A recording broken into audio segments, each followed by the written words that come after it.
Hey everyone, welcome to another episode of the Adventures of a Real Estate Investor. I'm Susie. And I'm Michael, and we're excited you joined us for this adventure. So today's very special guest is Chandra Lacy. Hey, Thank you. thank you. Yeah, we're just super excited to have you on. Like when I initially heard about you, I was like, you know what? I like this chick. I like what she's doing. Like, let's do it. So I'm happy, even though we haven't formally really zoomed. This works out. So I appreciate it. Absolutely. Anybody or anytime I get a chance to talk about my passion of real estate, it's like, let's go, let's go. And for it to be adventurous and fun, like that is how I live and breathe real estate. So I am so excited. You guys are my people. Let's go. Awesome. Awesome. Well, Chandra, would you mind sharing with our listeners a little bit about your background and why you started investing in real estate? Yeah, thanks for the opportunity, guys. I love to talk about my story, and I think it's so powerful when we get a chance to share our stories. I am originally from Seattle, Washington, and I'm currently living in Seattle, Washington. And I was living in Texas at this time of my life, married, and I had to flee Texas because of a very intense domestic violence situation. And I took my brand new baby son and my daughter, and we went back to Seattle and moved in with my parents in their tiny little 1,200 square foot, 2-bedroom, 2-bath home. And we all bundled up with the parents. And fortunately, I have made a decision after 12 years to get myself out of that situation. And 1 in 3 women and 1 in 4 men are in domestic violence situations. And when I made that choice to get myself out of that situation, my children, my life was opened up. And it was challenging. And I don't like to say it was at rock bottom, but I was definitely at a low point in my life where I'm at the bottom. I'm at this low level where I need to now create and develop and get my life back on track is how I felt. And I had always kind of had this interest in real estate. I had read some books. I had, been a part of some teaching seminars and all that stuff that he had done. And I had just wanted to get into it so bad. So I said, now's the time, now's the opportunity. And I went and I got my real estate license. And Yay. I started doing traditional real estate because I was like, I just need to get my foot in the door. And I just dove in. I went and interviewed and found the top brokerage in my county that was selling the most real estate because I wanted to be a part of that. And then I just dove in. I was doing all this traditional real estate. And at the time, the Seattle housing market, this was back in 2015, 16, was just taking off. We were one of the first markets to experience this multiple offer market and all this crazy stuff. And I realized real quickly, because I used to work for Nike and I was one of the best jobs I've ever had. And I was managing this huge Nike town store at $18 million and doing this great stuff there, but I was in customer service. And Phil Knight, the owner of Nike, the guy creating the shoes, he's the one making the money. And so I learned real quickly that I wanted to produce product in the market. And if I wasn't producing product, then I was just selling it. I was in the customer service business. So in real estate, I had made that mental shift of I need to produce product in the market if I want to have any sort of experience past kind of this customer service traditional real estate market. So I shifted my whole business model, my whole plan. I shifted it and moved to an investment-minded real estate company. And that helped launch kind of my vision and my dream for my real estate company. And what I did is I just started working auctions. I started working and selling any investor's house at any price. And I know real estate agents are covering theirs. They're like, you sold it for any commission? I'm like, yes. I just wanted to get my foot in the door any way I could.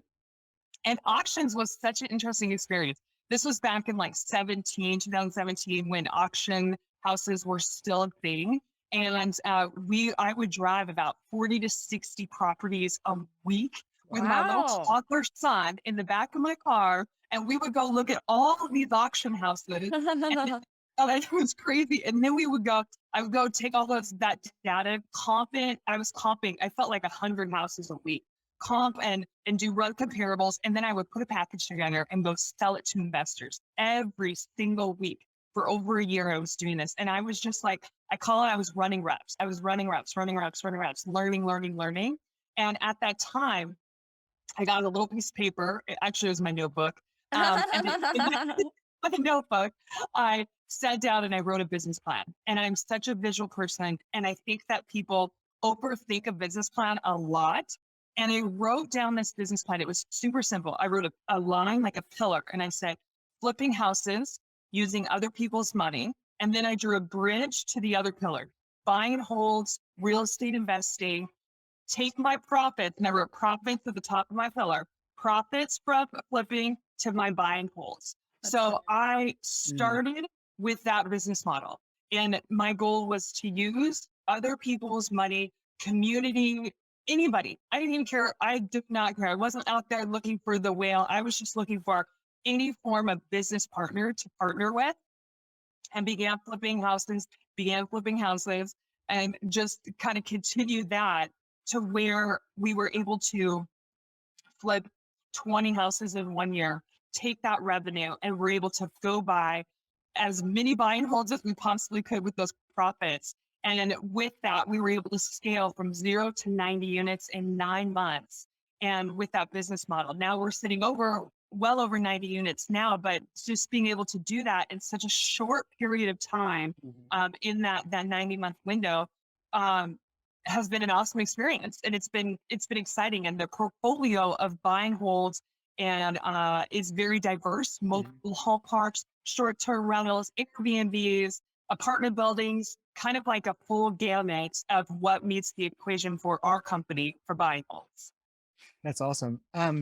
So a lot of people they get the bug of real estate, right? And real estate investing. And they're like, oh, and they hear about wholesaling, they hear about flipping, they hear about, all these different, auctions and things like that. Like you can buy houses, flip them, or land sales too, right? Like there's all these different methods and there's different flavors for everybody in real estate. What a lot of people don't realize that like flipping, like the route you chose is very labor intensive, and it's a very, very active form of real estate investing.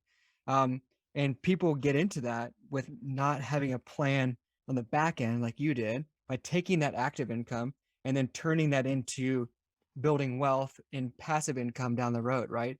So it's very similar to like what Susie and I are doing right now. Is like we are very active on the syndication side of multifamily, and then we're using our profit from that and then putting that into passive investments, right?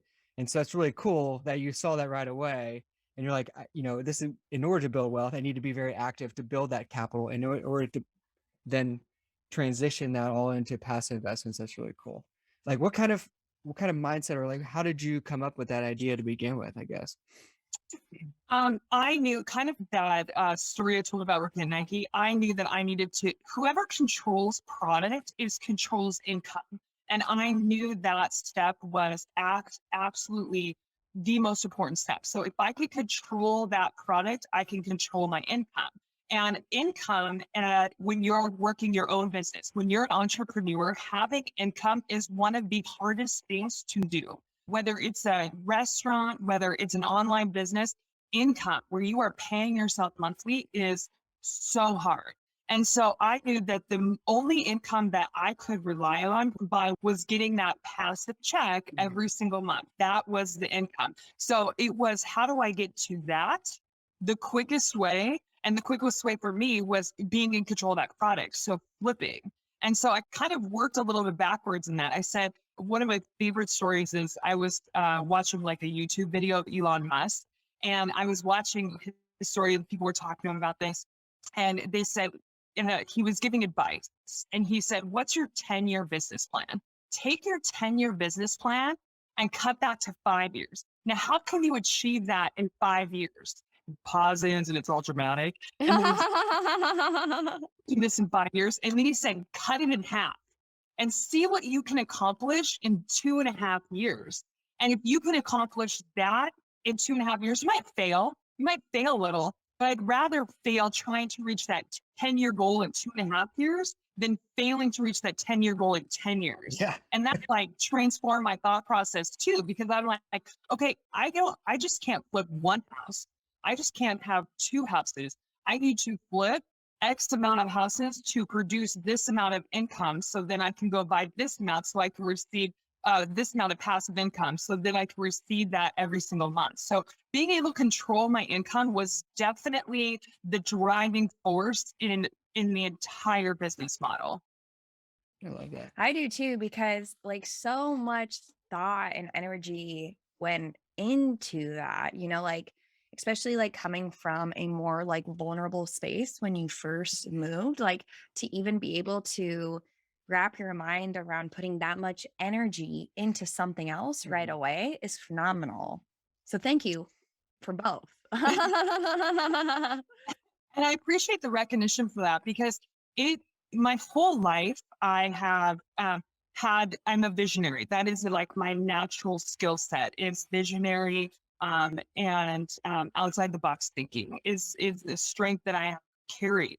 But when I like to see, I was given this analogy and I love it, that your life is like a wheel and you have these spokes on your wheel that drives your wheel. And so if you have spokes in your life that aren't working, your wheel's not going to be able to rotate. And Mm. that's where I felt like for 12 years of my life in this situation, I had broken spokes and I would try and go and move and my life wasn't aligning. And when I was able to correct those spokes and get my wheel, my full length circle in motion, it has just really taken off. But it does take some internal foresight, some eternal thing to look at those and see. Because when your full life it is in a good motion and moving, that momentum is unstoppable. It's unstoppable. And I really believe it. Yeah. No, I do too. Like just the energy, right? That you even put off, like showing how excited you are and how passionate you are. Like you have to bring that same amount, well, not same amount, but pretty close, like that energy every day, because that's where the momentum comes from. But it's not like you need to bring it every day. It almost comes naturally, right? Because of the momentum from the day before and the day before that and the day before that. Like that's what's really exciting when you actually find and create something that brings you that much passion, because it's almost easy. I Yeah. mean, yes, we all have difficult days, like don't get me wrong, but it's like, oh, I remember why I love it again. And I Yeah. think a key to that is your community. So I partnered with this business partner of mine about almost 3 years ago, and him and I have very similar personalities. And so we have a lot of similarities with vision and all of that. So we are testing there. But what that does is when him and I talk, it creates this synergy and this momentum and this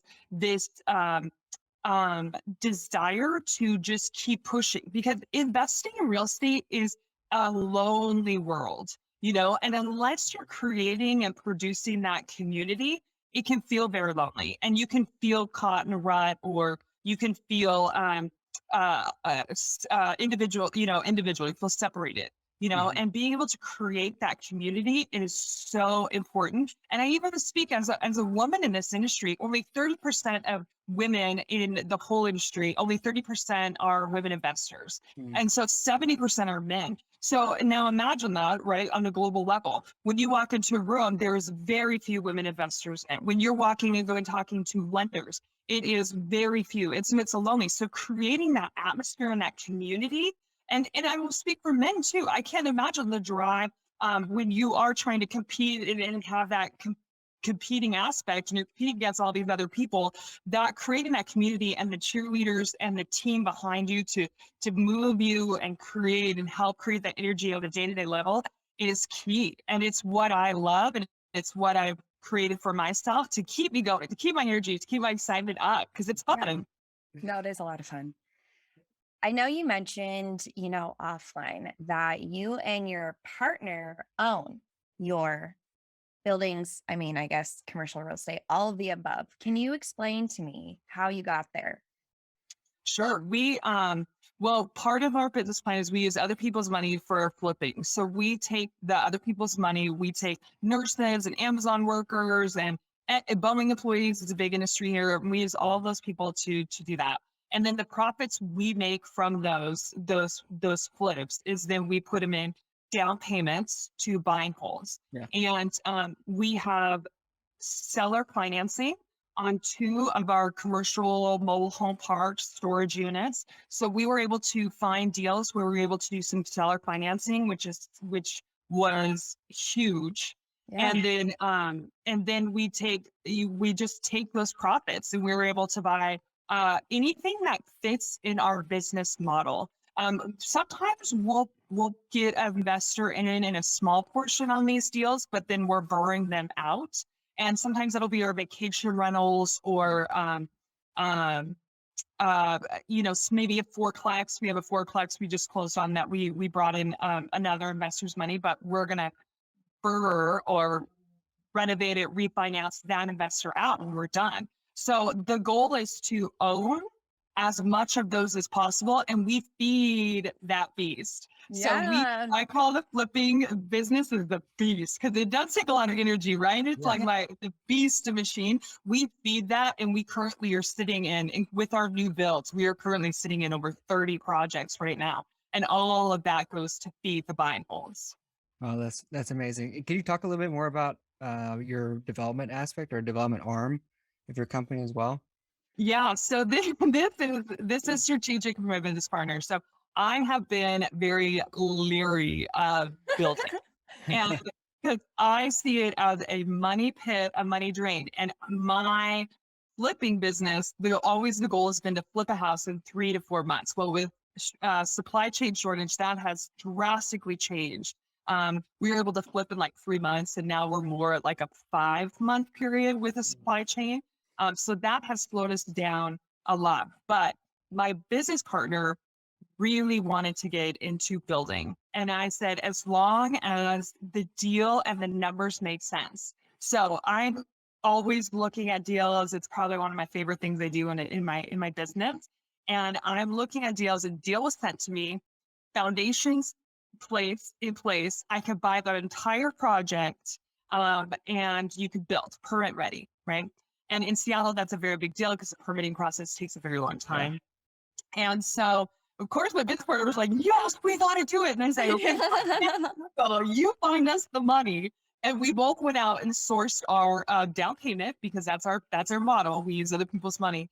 We went and sourced it, found it, and then we were able to finish building the process. So that was our first step into it. Now we're taking, we find very creative ways to do it. I'm not necessarily looking for raw land. I'm looking for structure on that property already to give value, because then I can do things, I could rent it out as we build around it or whatever. So I'm not into raw land yet, but I do think that, in Seattle, where we have very limited land here, any form of land that I can build on, we build there's really cool buzzword daddies in Seattle, detached dwelling units that you can condo and minimise. We're very heavy into those, and we're building those from the ground up. So it's a different business, and it requires a lot of upfront money. And it is if you haven't done it, what we did is we met with about 3 small-time builders in Seattle. Well, they're big builders to me, but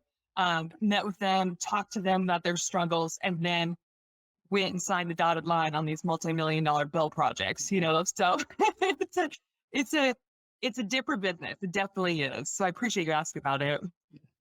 What's your end goal with those? Is that to sell them at the end, or are you going to rent those out, or what? We have a really exciting project, actually. It's kind of like my baby. It's about a mile or 2 miles up the street from me. And we're going to subdivide that into 15 lots. We are going to build pre-built fabricated homes and put it on there.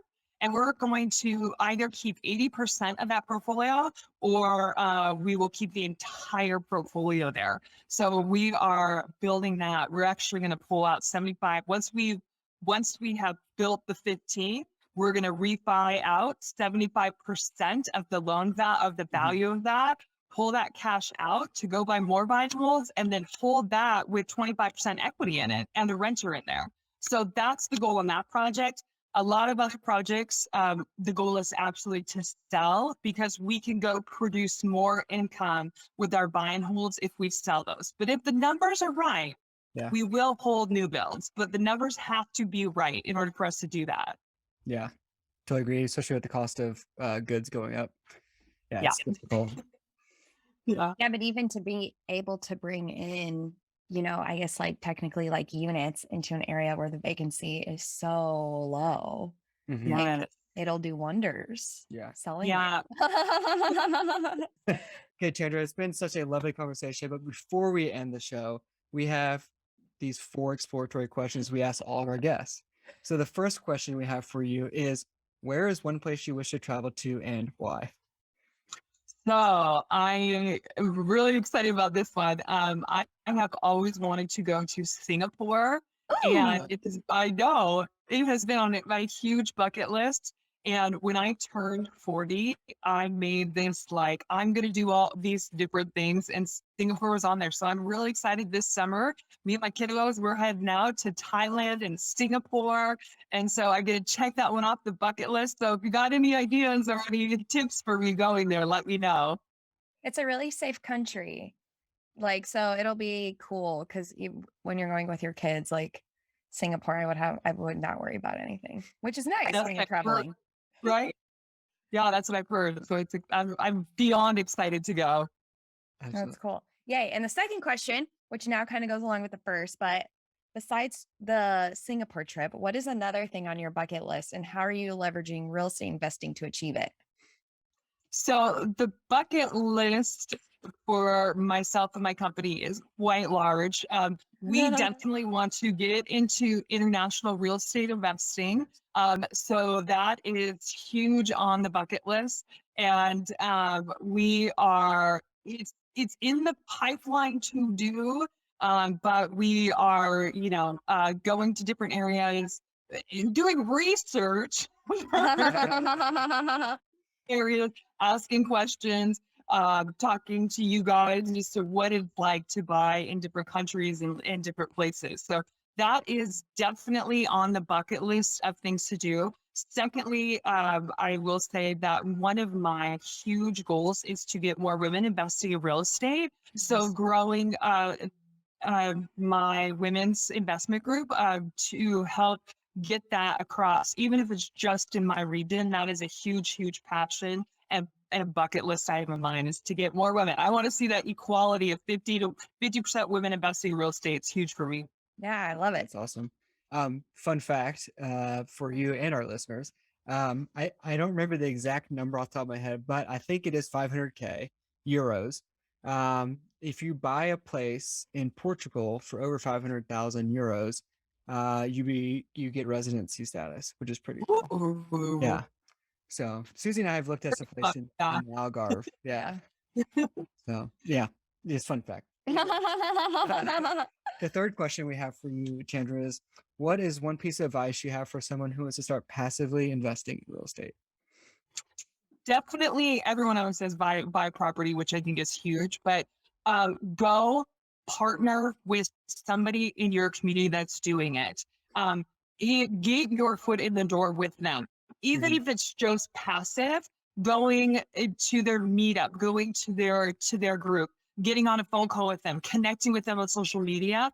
Get your foot in front of get your foot in front of them, get in front of them, have the conversation, find out who's doing it in your community that you want to be a part of, and go do that. I still am looking to grow and expand and grow that network so I can learn and grow. And passive income is what I'm looking for. So if it's me investing with another person, that's my goal. So always be looking, always be talking, and go find those that you want to be like or be around or have dinner with. Like, that's the person that you want to talk to. So that's definitely my advice. I love that. Yeah, I do too. Thank you for sharing that. So then the fourth and final question is, if you had unlimited resources available to you, how would you leave an impact? So I love this question, right? Because my brain is like, how do I get unlimited resources? Right? So, Yeah. I go one step further. Like, how do I have unlimited resources? So it's not even a question for me, right? But I go back to my pillars of my company, my business. My pillar is I want to grow my community by having other people invest, and I want to see women investing in real estate. So if I had unlimited resources, I would go tell everybody any area I could go to get the message that the best return on your dollar investment lines will always be in real estate. The best way to have financial freedom and personal freedom has shown over thousands of years that owning land and real estate will get you and your family there. And then fortunately for those in the US, women buy real estate solo. Buy real estate solo, which I know can go like I need my husband or I need my partner to buy real estate. No, you do not. And I highly recommend it for that female out there to do that. So my bucket list, or if I had those unlimited resources, it would be just to get that message out there. And that's it. But I'm trying to do it with my resources now as well. So No, very cool. Yeah, thank you for that. It's super important, right? For like men and especially women though, to like be able to feel confident to do it solo. yeah, So that's awesome. absolutely. Well, before we end the show, Chandra, would you mind sharing with our listeners how they can find out more about you or get in contact with you? Yeah. So we have a website. My company is called Yila Homes, YILA homes.com. So you can always get there. And I love social media. I'm big time on Instagram. Chandra Lacy Real Estate. I answer all the DMs, all the comments. So love to connect with you. You can see our exciting projects. We do all the fun reels and all that kind of stuff. And I love connecting with people. So please do not hesitate. You're like, oh, I'm not sure. Yes, reach out to me. In any form. I'm always looking for deals. I'm always looking for investors, and I'm always just looking for a great connection. So reach out. Yeah, absolutely. And when you reach out to Chandra, make sure that you say, I heard you on the Adventures of Real Estate Investment podcast. And she will definitely answer your DMs. That's right. I love it. Well, thank you. Such an exciting. Yes, and I love your guys' your credo and your motto that you have out there. This is so fun. It's so exciting, and it is an adventure, and so it's so fun to be a part of it. So thank you, guys. Yeah, no, and thank you. It was truly a pleasure. And I appreciate like having somebody on who was like energy levels up here like me. So thanks. That's Starbucks coffee. That's yellow coffee. You know? That's hilarious. The OG. Yeah. Right. Awesome. Thanks, Well, thank you, guys. Chandra. I appreciate it. Until next time, explore more. Adventure awaits. Woo!